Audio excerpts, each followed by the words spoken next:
Hello and welcome to Fallawsophy.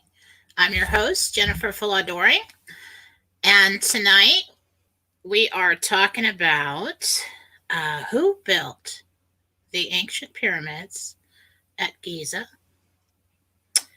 and how did they do it. I have had a very busy week, so I don't have a very long show for you tonight. But I went, first of all, let me tell you how I retrieved this information. I don't know very much about the topic. Yes, of course, I've seen things in the course of my life, but really wasn't very interested in it. Not my thing. A lot of people have asked me to do this topic with interdimensional meditation. That's how I retrieve my information. It's like walking into a dream, communicating, seeing the archangels, God, Jesus, whoever I want to communicate with, asking questions. It's like remote viewing. You can travel in time, you can in spirit, in meditation, and you can visit locations, ask questions, receive information. This time, I used a what I call the viewing room, and I went into meditation and met and I traveled to the sixth level of heaven where I always start out, and met in a courtyard with Archangel Michael, Archangel Gabriel, I think Raphael, Uriel, and several others were there. And what I wanted to do is I have traveled back in time with them. It's a projection of consciousness before to different time periods to see what happened. But this time they wanted me to use the viewing room and for safety reasons. And I agreed. I said, okay. And so we went into my house there, and I have a house there. And they walked down this long hallway all together, and you open the door, and this viewing room looks like a big, long, rectangular room with a huge screen. One wall is all screen, and the rest is like couches against the wall and chairs. And we all went in, and the way you make this screen work is you have to choose a specific time and location, or ask a specific question, and then let your mind do the travel, and it appears on the screen and you watch. So my question was, I wanted to know what was there in the valley there before the pyramids were built.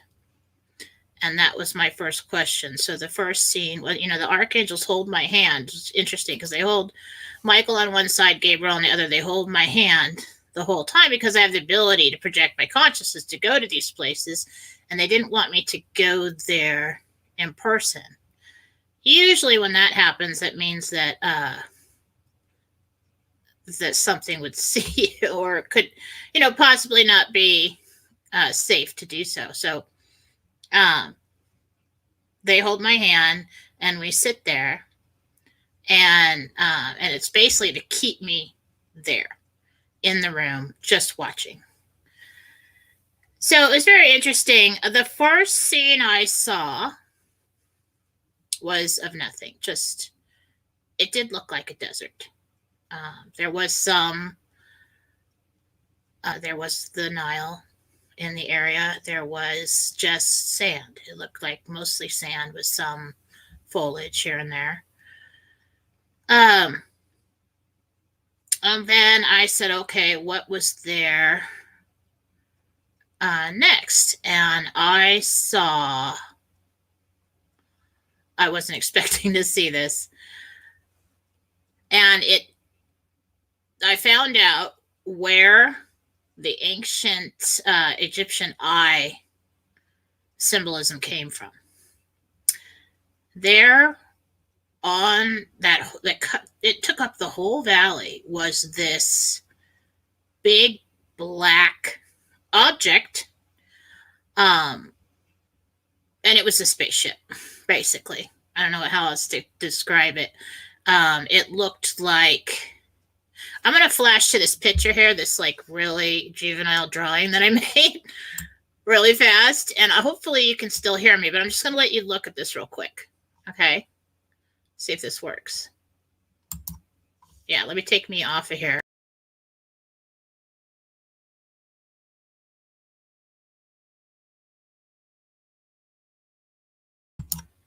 Okay, so I don't know if you can hear me when I have that on there, so I'm just going to talk. So you got the gist of what that looked like. So we've got this big black object that comes down, up and down like that. Okay, it's thick, and on the black part there's all these little lights, so it looked like windows. Okay, massive, took up the whole valley. And then here, I'll show you again. Hang on. Wait a minute, that didn't work. Okay, hang on a second.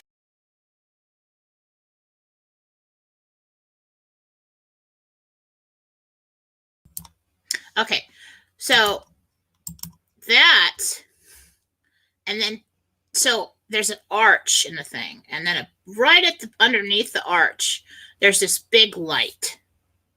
It looked like a ball, so like the eyeball would look like. And then underneath it, there were two like ramps that came down, kind of curved, and then one behind it. And then I saw like beings coming out of the thing, bringing materials out of the thing. So when you stand back from the thing, it does look like an eye. And I got that thing was there. I asked, when was this here? So I heard 4,000, and I assume that was 4,000 BC. I don't really think it was 4,000 years ago, because that wouldn't have been long enough. So I believe it was 4,000 BC that this thing came in. It came, the occupants are from another star, another galaxy.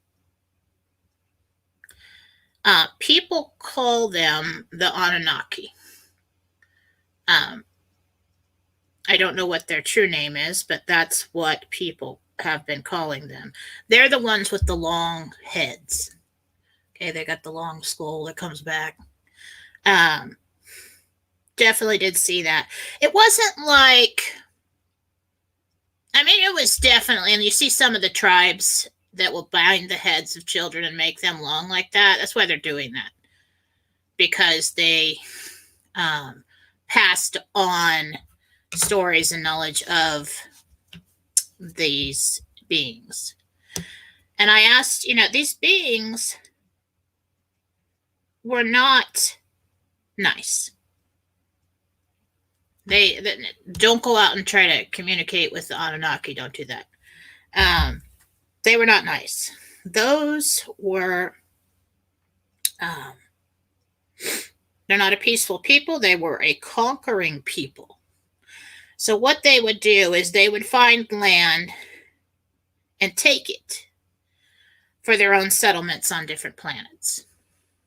So, it's funny, because the more and more I do this ancient history stuff, I'm starting to think that, the Earth at one time was, and possibly at different cycles, was just fresh land for other civilizations outside of our world to populate.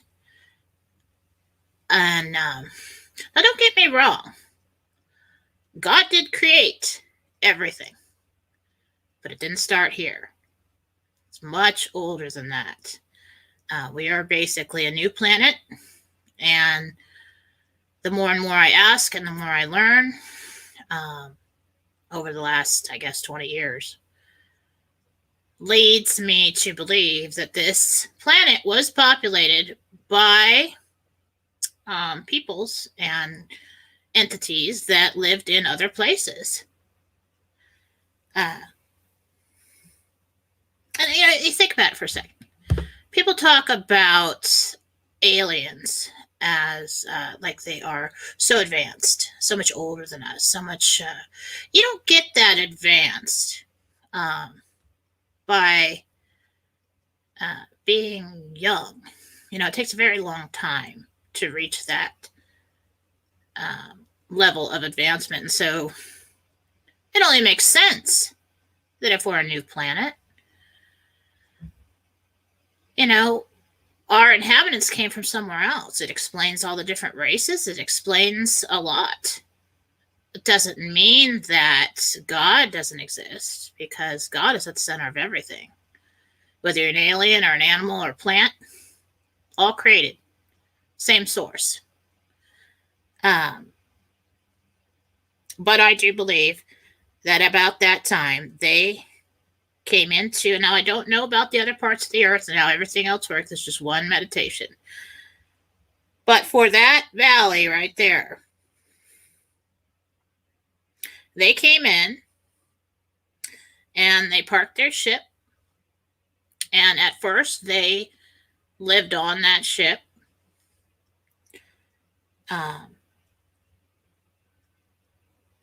Said the ship was there for 100 years while they built a community and city.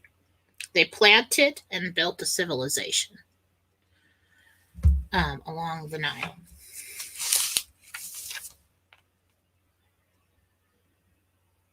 Interestingly enough, the Nile really wasn't that big when they came. They somehow made it bigger. I'll tell you that in a minute, I guess.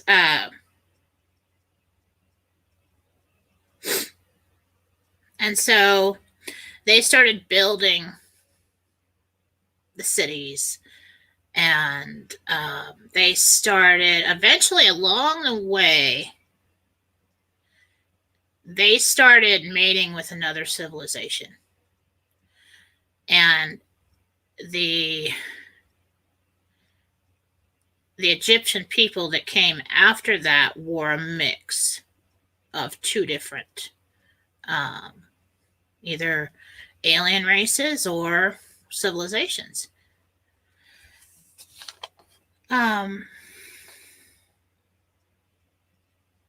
So I asked, okay, what about the pyramids now? Why did they build the pyramids? And I saw the quarries. It must have been there for a while. For some reason, it's interesting because later on I wanted to know what was underground. And I'll tell you about that in a minute. But I think they put the ship underground. So I don't know why that happened. But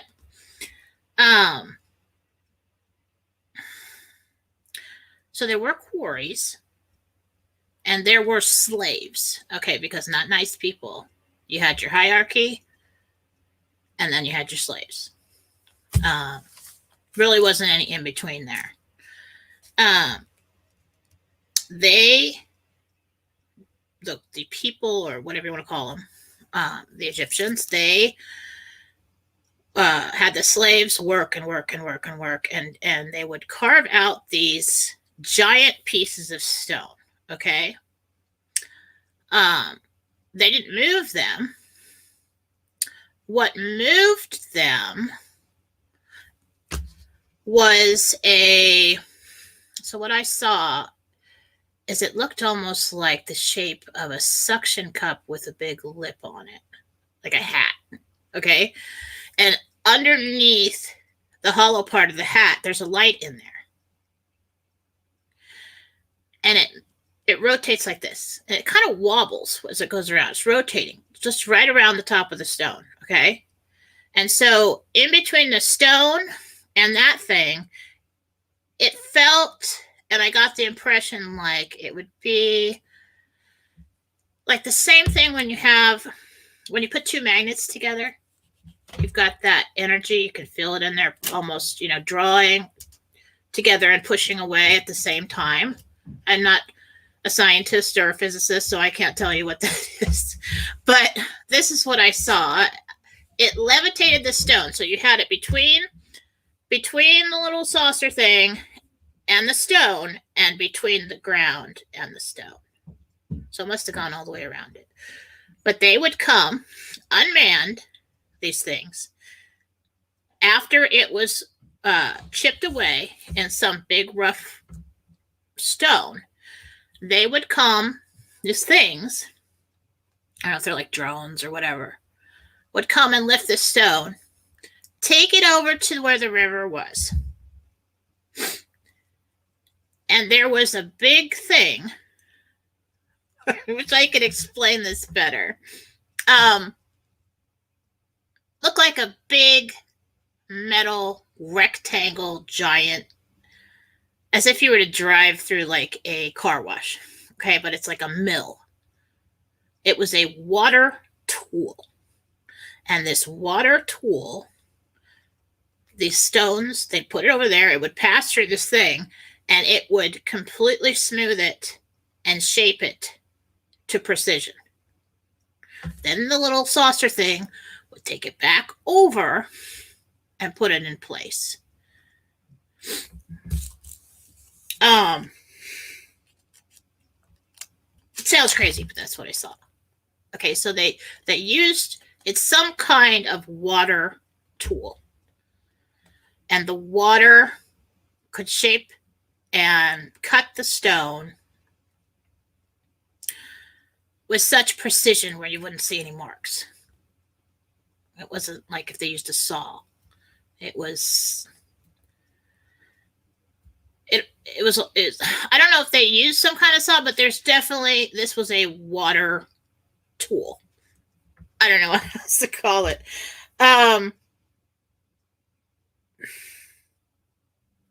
So this is what it looked like. I'm going to show you here. Put this in the background. I don't know how else to use this stupid program to put it on the screen with me. So here, just look at this for a second.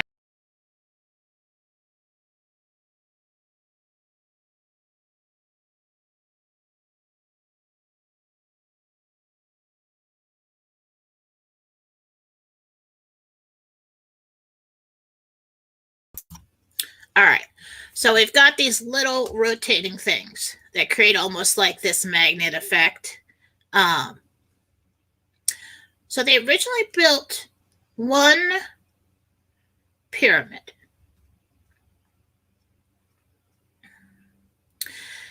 That I saw, and I was surprised to find that when I was asking why, is this a burial? Is this a tomb? What is it? No, it wasn't a tomb at all. It was a power plant.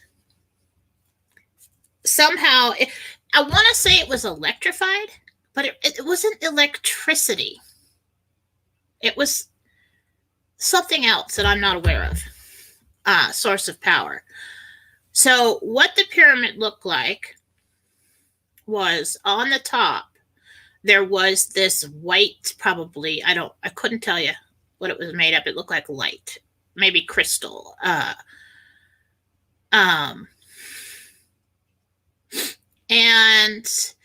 it was, the triangle at the top, but then it kind of came down the sides, up a little bit, and down like that. It was the cap that went on top of this thing. And when I said, well, how, and it glowed, okay? And in the ink, when they were there, they actually had a very advanced civilization. They had like light and heating and whatever they need. They had energy without wires. And then I asked, well, what's inside this thing? And so we, zoom in the viewing room and then look inside the thing, and there's all this, look like melted silver. I assume it's mercury. A lot of it. Like the bottom of the whole thing was like a swimming pool. Okay, so I really think that all the rooms and the passageways and everything that you see inside the pyramids came after, because it looked like the bottom of the whole thing had this liquid in it, and the liquid, mercury, is what powered the top, and without the mercury that would not work. That's what I was told. So as their civilization grew, they made more pyramids. Now I'm just talking about the original big three. Okay, I think there are some other smaller pyramids there, but those were made as tombs later, kind of like as tribute to the other ones. But there were originally 3 that had these caps on them. Now, the caps,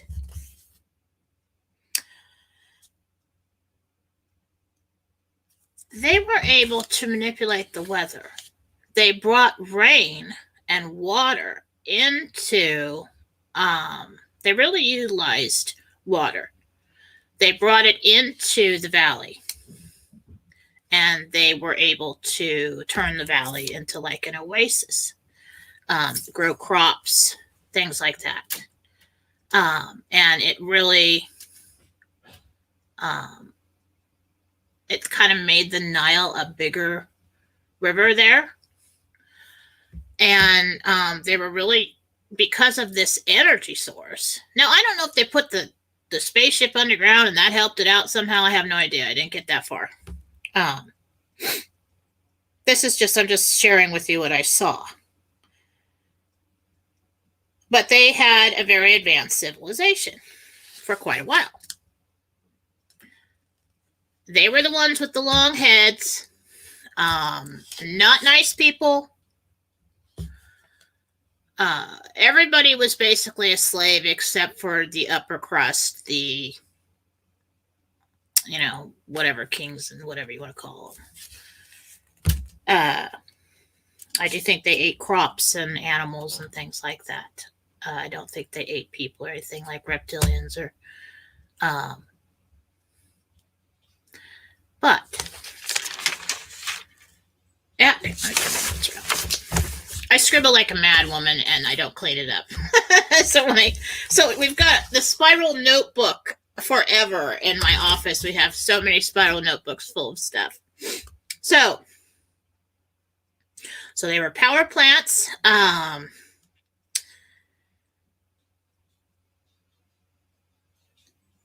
Then after a while, there was a war. Intergalactic war. Some other race came down, broke the caps off the top, and somehow drained. And when that happened, this mercury drained, most of the mercury drained down into the ground. I didn't see the whole thing. The angels only show me things I can handle, so maybe it was pretty bad. But I asked who was this race that came in. And originally, I saw what looked like, they look blue with snouts like dogs. Okay, I'm not going to lie, it looked like a dog.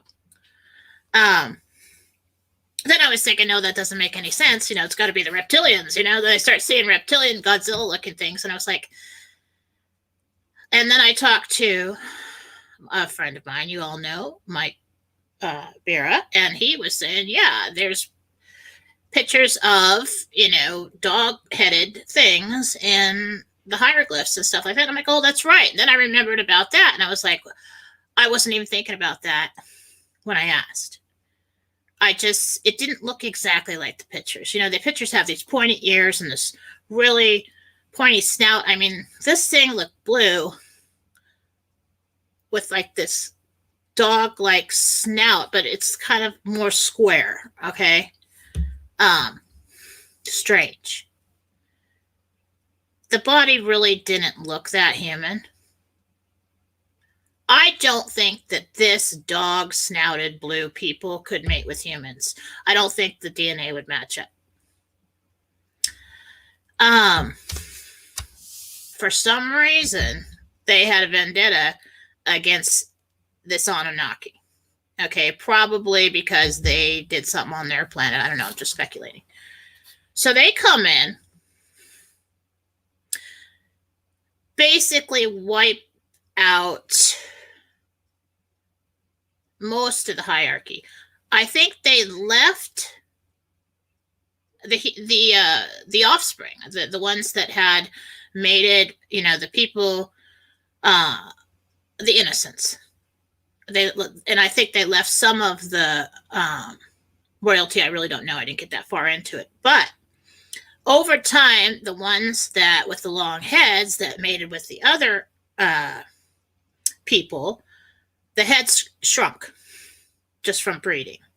Just that whole aspect kind of diminished in the way that they look.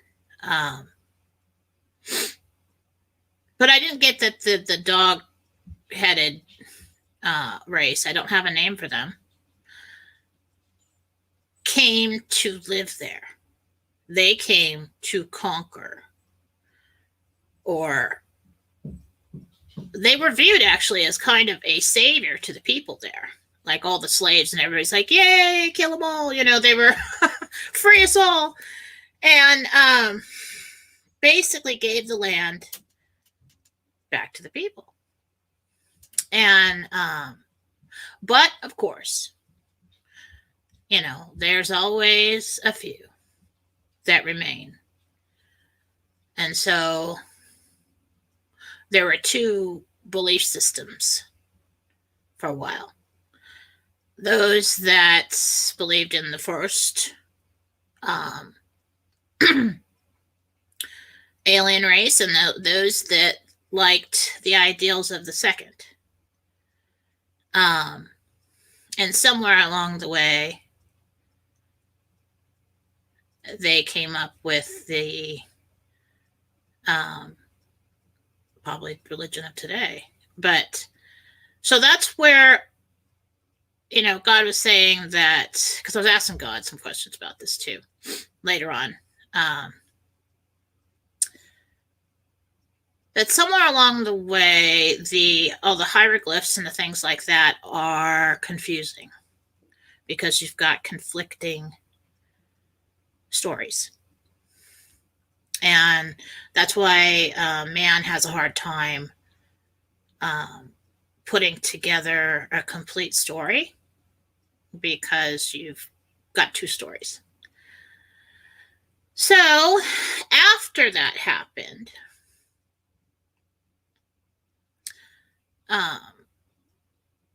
the rulers were using the pyramids as tombs, because I think possibly the hierarchy kind of leaned towards the original way for a while and went back to having slaves and all that. Then I think they built these rooms in the pyramids, and they were sacred places. And then only the royalty were allowed to be buried there. So this is the story that I got in meditation.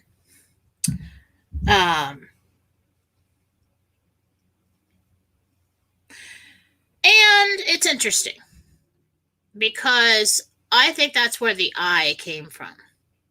And I think this ideology or the religion from or this, holier than thou idea came from that original alien race and the people who have studied that, or possibly those who remain. I don't know if they came back later, but I thought of the dollar bill and the pyramid with the eye on the top, and the Illuminati and all that. I don't know a lot about that either. I know a little bit, but it makes you wonder. Do those, because the way they viewed the masses, this Anunnaki, they were worker bees. And isn't that what's kind of happening today? They're trying to take us back to, no middle road there. Some are worthy, some are not. You've got the rich and the worker bees, or the royalty and the worker bees. And it's interesting, that parallel there. That's something I'm going to have to do some more work on. Of course, you could go back and do more meditations on this subject. And, I've probably only scratched the surface, but, just want to get on here and tell you what I saw.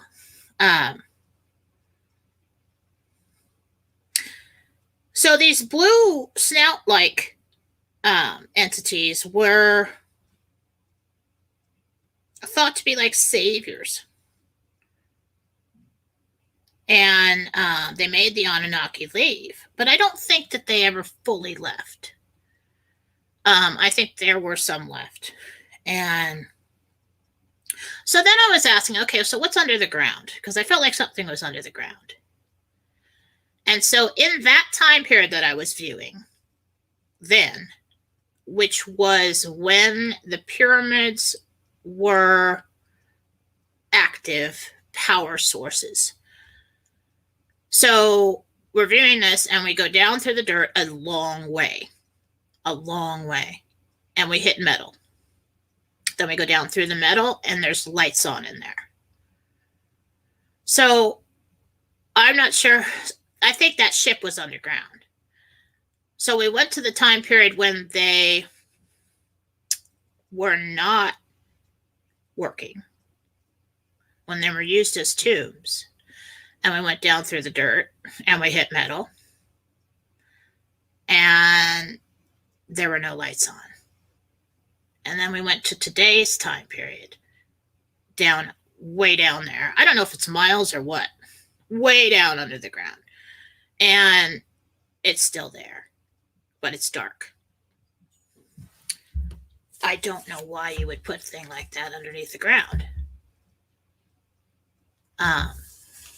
But it's still there.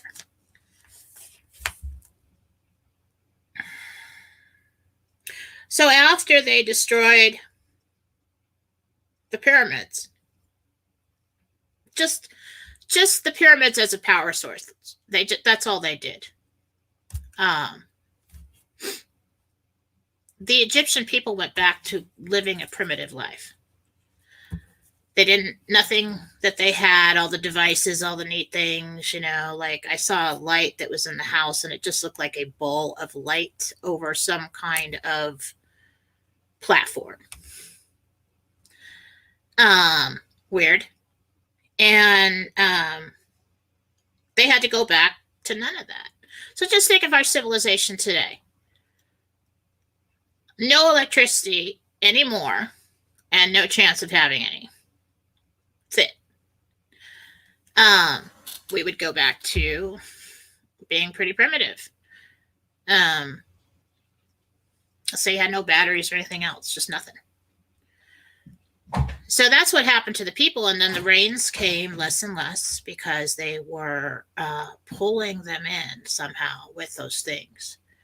And then it became more and more of a desert again. And that's how they got to what we see in the books today, um, and what archaeologists are uncovering today. That primitive lifestyle of ancient Egypt.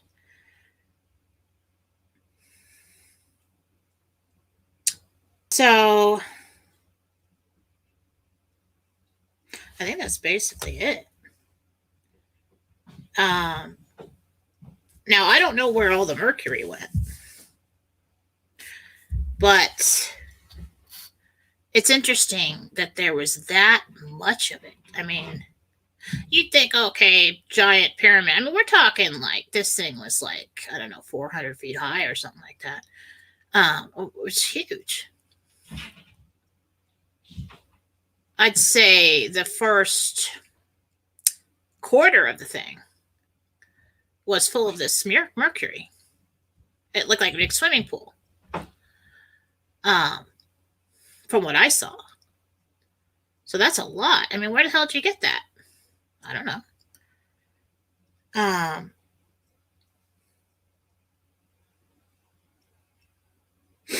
So I think that, it's like today, we think about the stories we hear about different alien races. Everybody talks about the Greys and the reptilians, bad, and they're here. And then another meditation I was doing when I was talking about, we did the viewing room, and we looked underneath Boise, Idaho, and saw the Greys down there. And I was asking questions about the other alien races that are here.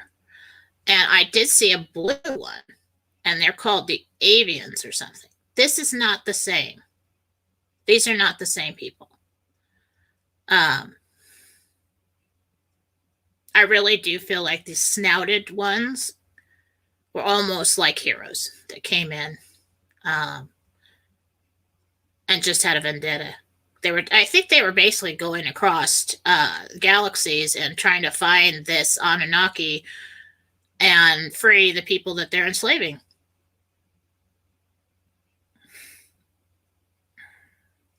When I asked what race mated with the Anunnaki, who originally inhabited the area, I heard the Venetians, which didn't make any sense to me. Do with that what you will. But that's what they said. And that could be wrong. I don't know. So that is the amount of information I have right now. Cats and dogs. Yeah, let's go to the chat. Cats and dogs living together. I don't see a lot of questions here, but so we'll probably get going. It's Friday evening. But this is the first in the Mysteries of the World series. I thought I'd start there because that's the one most people ask about. I will be doing meditations to find out what happened in other places. You know what I need from you guys? I need questions and destinations. And because when I go to the viewing room or even project to a different time period, or I need the question. It's funny because psychically I've always been a task at hand person, whatever this person needs or what that person needs, or in the house on the 6th level of heaven in meditation, I have this library, and there's scrolls and there's all these things in cabinets, weird looking things, and books and all kinds of stuff. I don't look at them. It's just strange. You think you'd be in there for days trying to solve all the mysteries of the world. I don't. Just a very task at hand kind of person, I guess, spiritually. And what I need are suggestions on what I could do shows on. Like, oh, there's this place out here, and what happened at this time period, or how did this actually get there, things like that. And I will put them in my little Fallawsophy idea file, and I will get to it eventually. So if you found this interesting, the viewing room, I am teaching people how to do it. The next class, and today is May 14th, 2021. If you're watching this 3 years from now, you're going to miss the class anyway. But we have one coming up on June 6th. And I'm going to teach you guys a little more advanced. I would suggest going to my website, jenniferfallaw.com. Where's the banner? Let me put up the banner. Bink, we go there, jenniferfallaw.com. And on the very first page, I have all the classes I've been teaching. You can purchase them now. They will not be available when I'm done teaching the interdimensional meditation series. We're going to pull them all down because they will be a book. So a selected few will get to learn this ahead of time. You can purchase the recorded classes that have already been done, and within about 24 hours, I have an actual live person sending you the link. So within about 24 hours, you'll receive a link to watch those. And you can watch them as many times as you like. The live class will be the viewing room on June 7th, I believe. June 6th or 7th. It's on the website. And you can purchase your spot now. And it's very affordable. And I encourage you to do so. If you would like a reading from me, you can go to jenniferfallaw.com. And I actually have a special up right now for those because, I figured because I'm kind of a rebel, a little bit, mostly a mom about everything. So I was thinking, well, the inflation is rising right now. And, it's like $10 for a block of cheese. So let's have a sale.